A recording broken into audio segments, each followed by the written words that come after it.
السلام علیکم ورحمۃ اللہ وبرکاتہ۔ نحمده ونصلي ونسلم على حبيبه الكريم أما بعد، فأعوذ بالله من الشيطان الرجيم، بسم الله الرحمن الرحيم، فاسألوا أهل الذكر إن كنتم لا تعلمون، صدق الله مولانا العظيم۔ حضرات کرام، حصول برکت کے لیے ایک مرتبہ درود شریف کا کلام پیش کرنے کو اللہم صل وسلم علی سیدنا مولانا محمد وعلی آل سیدنا مولانا محمد مبارک وسلم، صلاۃ و سلام علیک یا رسول اللہ، صلاۃ و سلام علیک یا حبیب اللہ۔ آپ حضرات دیکھ رہے ہیں کہ مسلسل اس ماہ رمضان مبارک میں شروع رمضان شریف سے لے کر اب تک ظہر کی نماز کے بعد یہ فقہی مسائل کا درس جاری ہے۔ فقہی مسائل جو ہر مسلمان مکلف عاقل بالغ کے لیے جن کا سیکھنا ضروری ہے، یعنی جو بھی مسلمان عاقل بالغ ہیں جن کے اوپر شریعت کے احکام لاگو ہوتے ہیں، انہیں شریعت مطالعہ کے ان احکام اور مسائل کو سیکھنا بھی ضروری ہے۔ جیسے نماز ہے، نماز فرض ہے تو نماز کے مسائل بھی جاننا چاہیے کہ نماز کے فرائض کیا ہیں، واجبات کیا ہیں، سنتیں کیا ہیں۔ پھر طہارت کے مسائل ہیں کہ پاکی کن کن صورتوں میں ہوتی ہے، کن کن صورتوں میں نہیں ہوتی ہے، اور کس نجاست کو کیسے دور کیا جائے، یہ بہت سارے احکام اور مسائل ہیں۔ اسی طرح سے روزہ ہمارے اوپر فرض ہے تو روزے کے مسائل کہ روزہ کن صورتوں میں فاسد ہو جاتا ہے، کن صورتوں میں مکروہ ہوتا ہے، ان کا بھی جاننا ضروری ہے۔ زکوٰۃ جن پر فرض ہے، ویسے تو ہر مسلمان کو مسئلہ اور علم تو حاصل کرنا ہی چاہیے کہ اس پر فرض ہوا ہے یا نہیں، وہ تو بات کی بات ہے، لیکن مسائل سیکھنا تو ضروری ہے۔ ایسے ہی حج کے بارے میں کہ حج فرض ہے تو کس پر حج فرض ہے،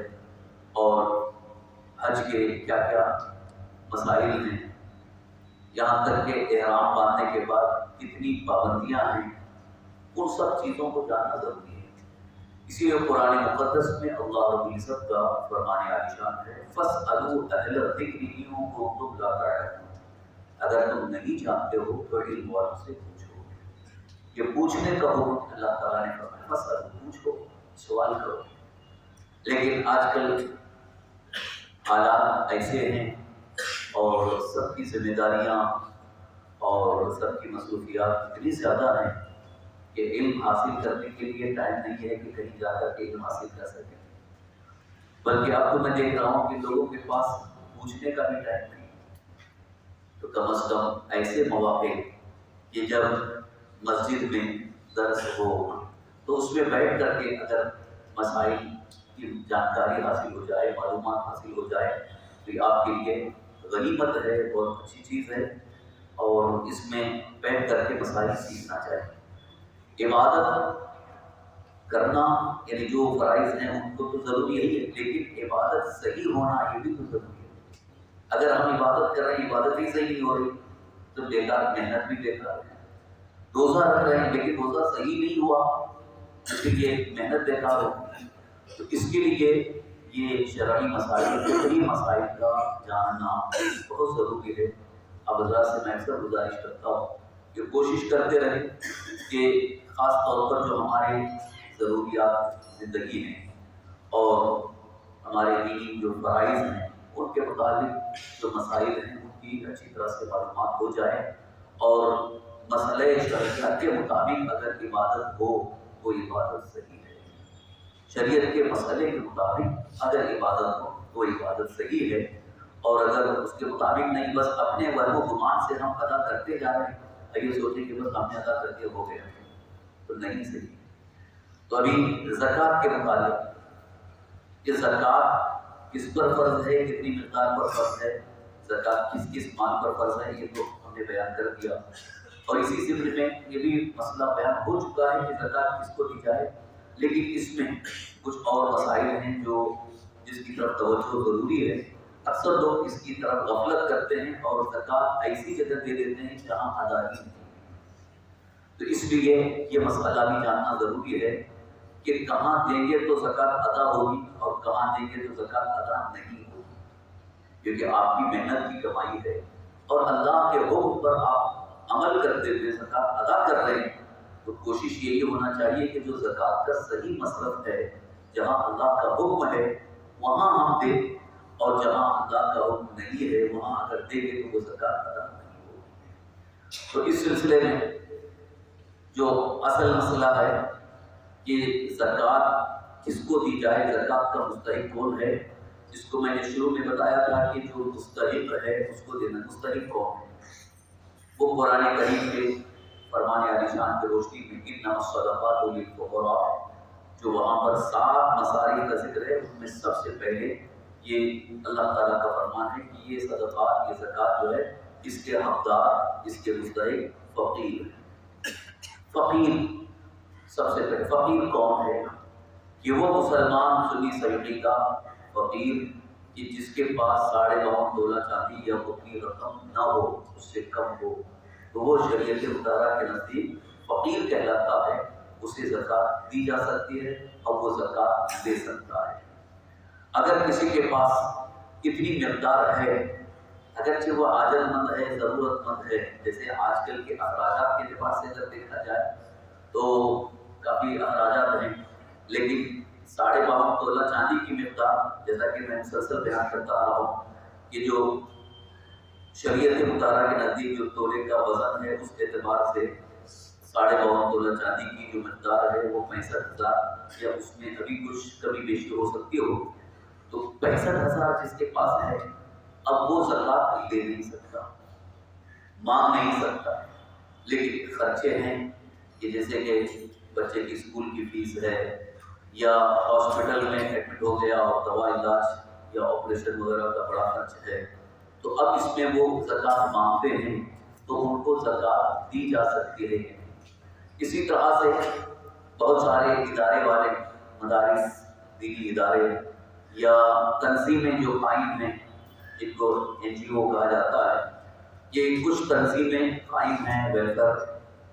فاؤنڈیشن ہے، سوسائٹی ہے، ٹرسٹ ہے، یہ زکوٰۃ کی رقم لیتے ہیں اور بہت سارے لوگ ان کو زکوٰۃ کی رقم دیتے ہیں۔ تو یہاں پر دینا کیسا ہے اور زکوٰۃ ادا ہوگی یا نہیں، اس سلسلے میں آج کے اس درس میں کچھ میں اہم چیزیں عرض کر رہا ہوں، اس کو ضرور آپ ذہن میں رکھیں کہ زکوٰۃ کی ادائیگی کے لیے ایک تو ابھی جو ہم نے بتایا فقیر ہونا شرط ہے، اور ساتھ ساتھ تبلیغ کے فقیر بھی شرط ہے۔ یہ تبلیغ کے فقیر کا مطلب ہے کہ جو مسلمان سنی سیدی کا فقیر ہے شریعت کی نظر میں، اس کو دے کر کے مالک بنا۔ صرف مباح کر دینے سے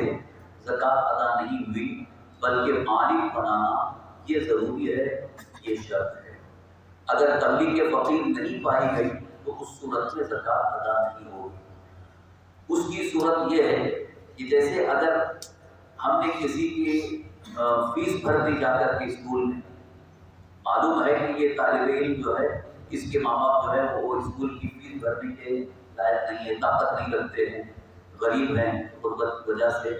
یا اخراجات کی وجہ سے، یا ہاسپٹل میں ایڈمٹ ہے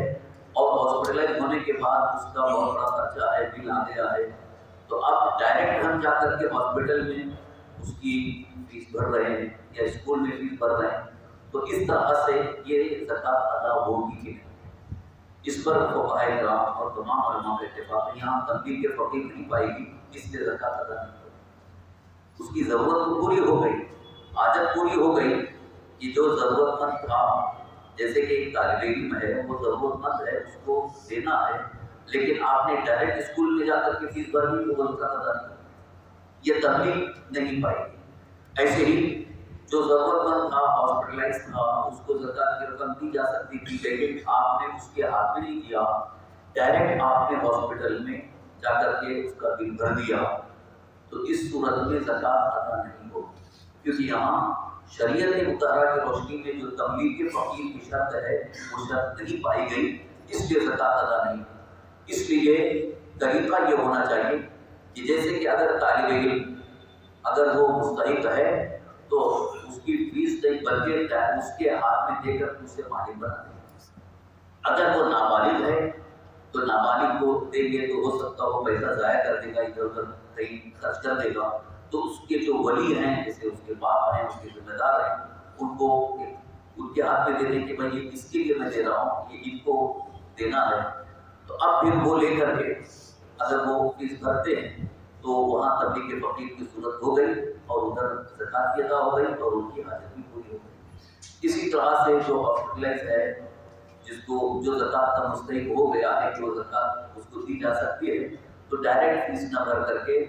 بلکہ اس کے ہاتھ میں دے دیں، تو یہ تبلیغ پائی گئی۔ اب وہ لے جا کر کے اپنی جو فیس ہے وہ بھر دے، تو اس طرح سے آپ کی زکات بھی ادا ہو گئی اور اس کی حاجت بھی پوری ہو گئی۔ یہ طریقہ جو شرعاً ہے، اسی طریقے کو اپنانا چاہیے، کیونکہ بہت سارے لوگ اب یہ بہانہ بناتے ہیں کہ اگر یہاں دیں گے تو وہ کہیں اور خرچہ کر دے گا، پھر اس کے بعد اس کی ضرورت پوری نہیں ہوگی، وہ اس کا رپورٹ ہے، ہم اس کے ذمہ دار نہیں۔ ہم کو زکات ادا کرنا ہے تو شریعت مطہرہ کے قاعدے کے مطابق، اصول کے مطابق ہم نے اس کو مالک بنا دیا، اس کے ہاتھ میں دے دیا۔ اب وہ چاہے وہ فیس بھرے یا اپنے گھر کے دوسرے خرچے پورے کرے، وہ اس کی ذمہ داری ہے، ہم اس کی ذمہ دار ہیں۔ ہم اس بات کی ذمہ دار ہیں کہ ہماری زکات ادا ہو جائے۔ تو اس کے لیے یہ تبلیغ فقیر جو ہے یہ شرعی قاعدہ ہے، لہٰذا اس کے قاعدے کے مطابق ہم کو مالک بنانا ضروری ہے، تو بغیر اس کے زکات ادا نہیں ہوگی۔ تو یہاں دو چیزیں میں نے عرض کی۔ اسی طرح سے ایک صورت کچھ لوگ ایسے بھی زکات ادا کر دیتے ہیں کہ جیسے زکات کی رقم سے کھانا بنوا دیے، ایک دن کھانا بنا دیے، 2 دن کھانا بنا دیے اور بلا کر کے سب کو کھانا کھلا دیا، تو یہ زکات ادا ہو جائے گی۔ ایسے زکات ادا نہیں ہوگی۔ یہ بھی تبلیغ فقیر نہیں پائی گئی، اس لیے کہ یہ اس کو کہتے ہیں مباح کرنا، کہ آپ نے کھانا بنایا اور لوگوں کے لیے مباح کر کے کھائیں، اس میں جو فقیر ہے وہ بھی کھا رہے ہیں، غیر فقیر وہ بھی کھا رہے ہیں، تو اس طرح سے زکات ادا نہیں ہوگی۔ زکات ادا کرنے کے لیے ضروری ہے کہ اس کو آپ مالک بنا دیں، جیسے رقم ہے، یا اس رقم سے آپ نے کوئی غلہ خریدا یا کپڑا خریدا اور وہ شخص اس کو جس چیز کی ضرورت ہے، جیسے غلے کی ضرورت ہے، آپ نے اس کو غلہ دے دیا، تو اب وہ زکات ادا ہو گئی۔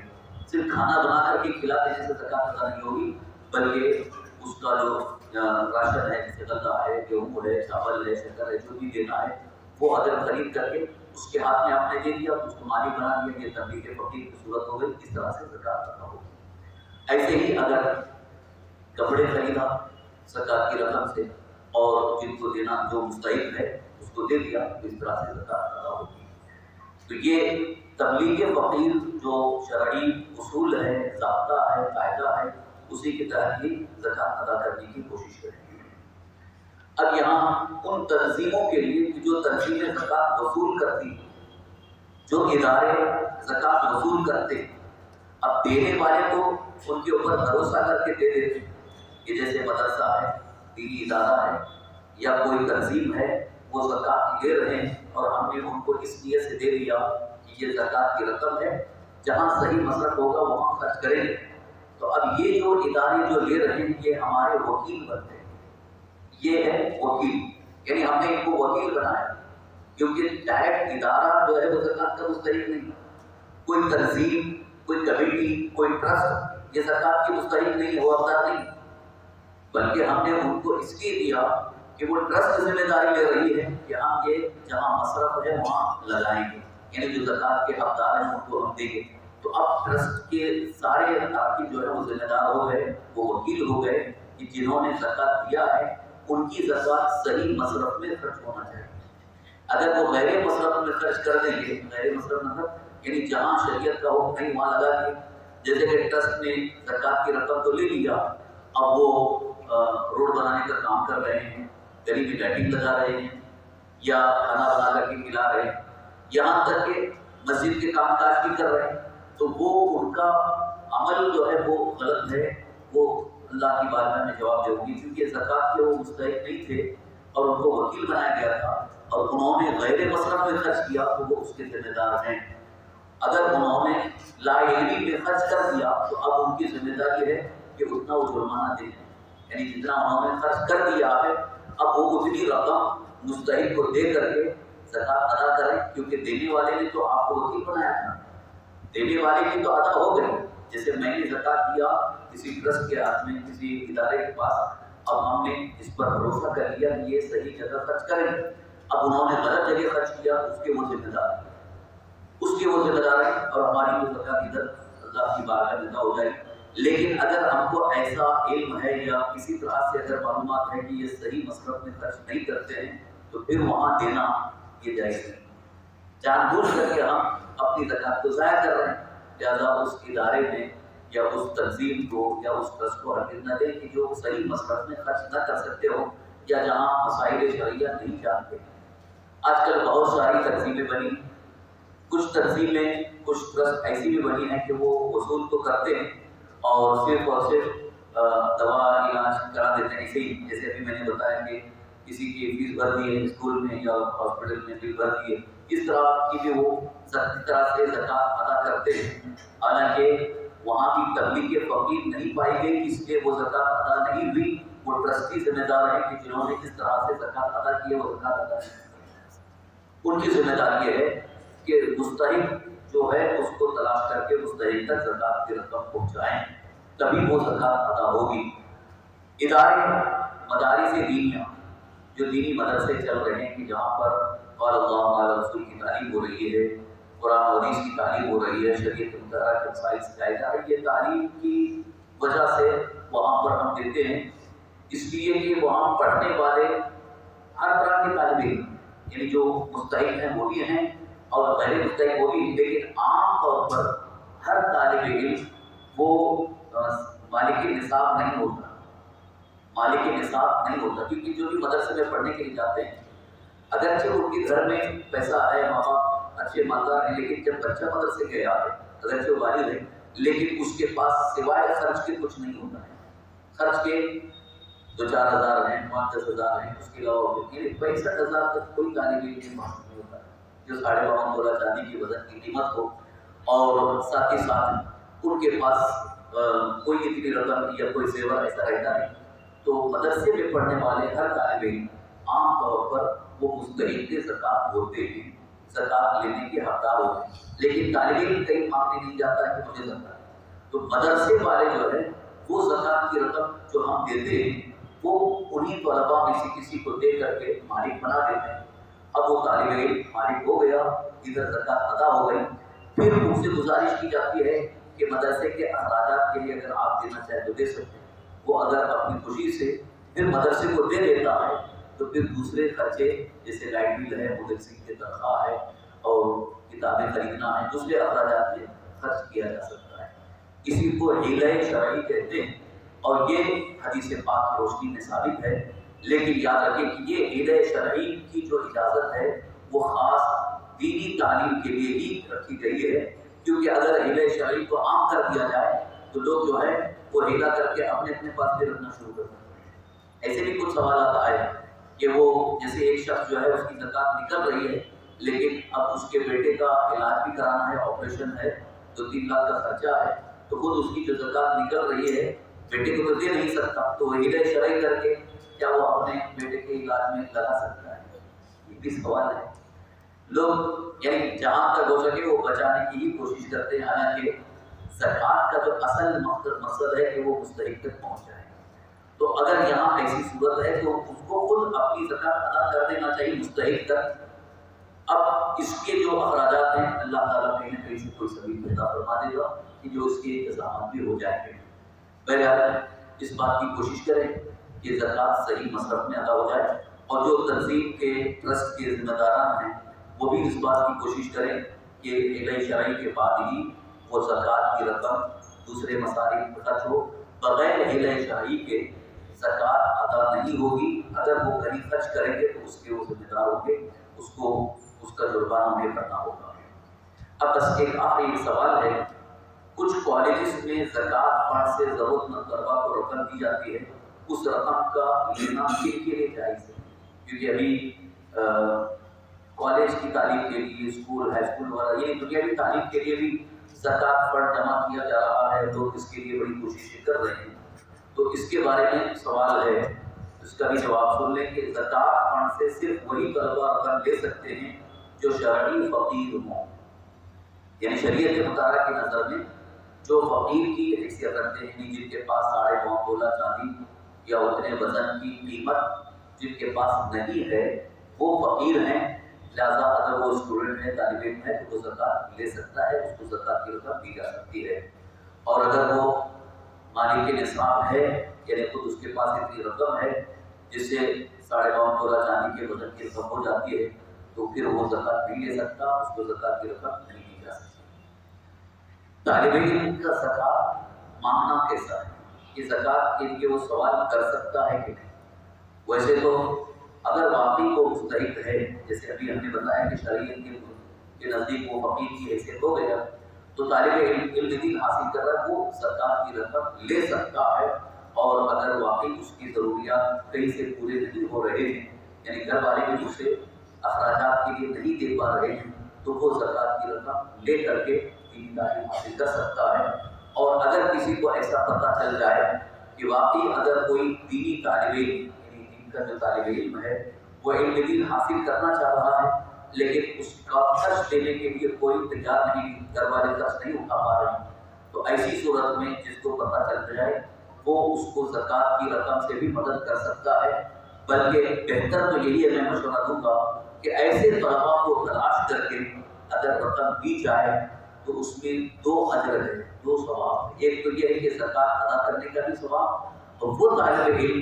اگر علم دین حاصل کر کے اچھا عالم دین بن کر کے وہ دین کا کام کرتا رہے گا، تو جس سے جتنا اس کو ثواب ملتا ہے اتنا آپ کو بھی ثواب حاصل ہوگا۔ یہ دین کی خدمت بھی ہوئی اور اللہ کے دین کی راہ میں مدد بھی ہوئی کہ ایسے طلباء جو واقعی علم دین حاصل کر رہے ہیں اور رغبت رکھتے ہیں، دلچسپی رکھتے ہیں، محنت بھی کر رہے ہیں، لہٰذا ان کی مدد زکوٰۃ کی رقم کے ذریعے کی جا سکتی ہے تاکہ وہ علم دین حاصل کر کے دوسروں تک علم پھیلاتے رہیں۔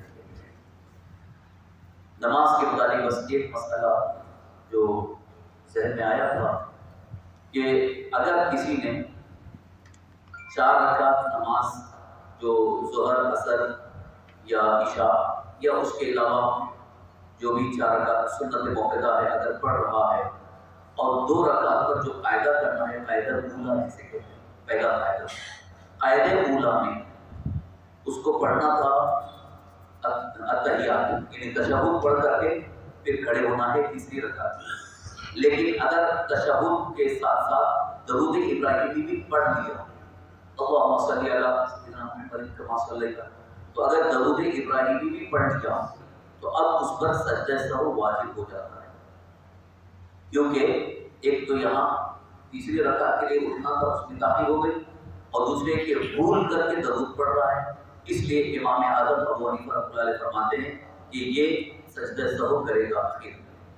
یہ اس وقت ہے جب تنہا پڑھ رہے ہیں، امام کی ابتدا میں اگر آپ پڑھ رہے ہیں، جماعت کے ساتھ پڑھ رہے ہیں، 4 رکعت فرض نماز جسے پڑھ رہے ہیں، اس وقت اگر التحیات کے ساتھ ساتھ درود بھی پڑھ لیے تو آپ پر سجدہ سہو واجب ہے۔ امام نے اگر پڑھ لیا،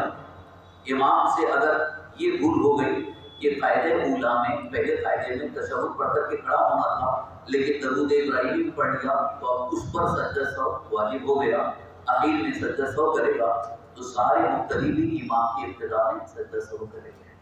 اور اگر آپ تنہا پڑھ رہے ہیں، اکیلے پڑھ رہے ہیں، تو اس وقت بھی اگر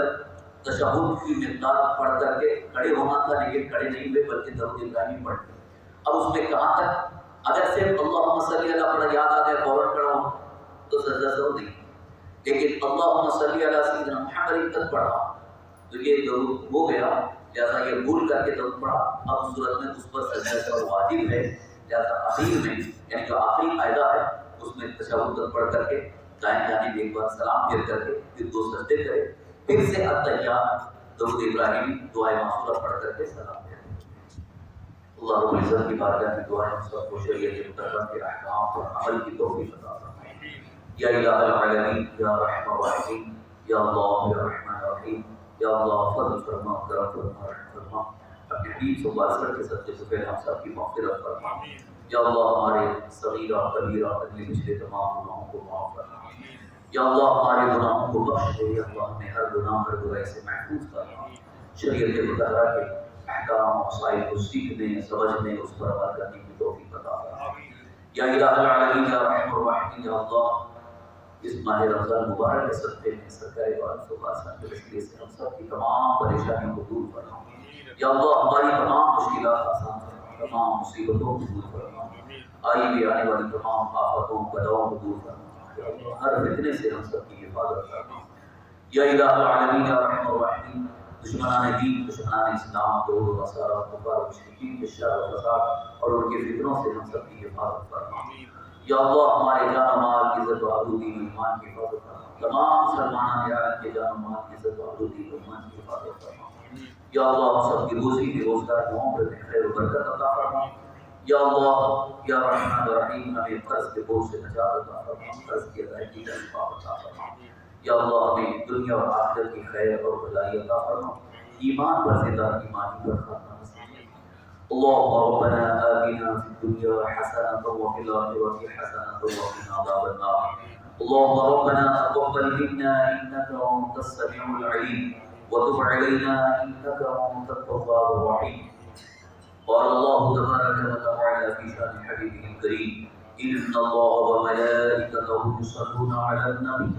يا أيها الذين آمنوا صلوا عليه وسلموا تسليما. اللهم صل وسلم على سيدنا محمد وعلى آله وصحبه وسلم صلاة وسلام عليك يا رسول الله صلى الله عليه وسلم. سبحان ربك رب العزة عما يصفون وسلام على المرسلين والحمد لله رب العالمين. السلام عليكم ورحمة الله وبركاته.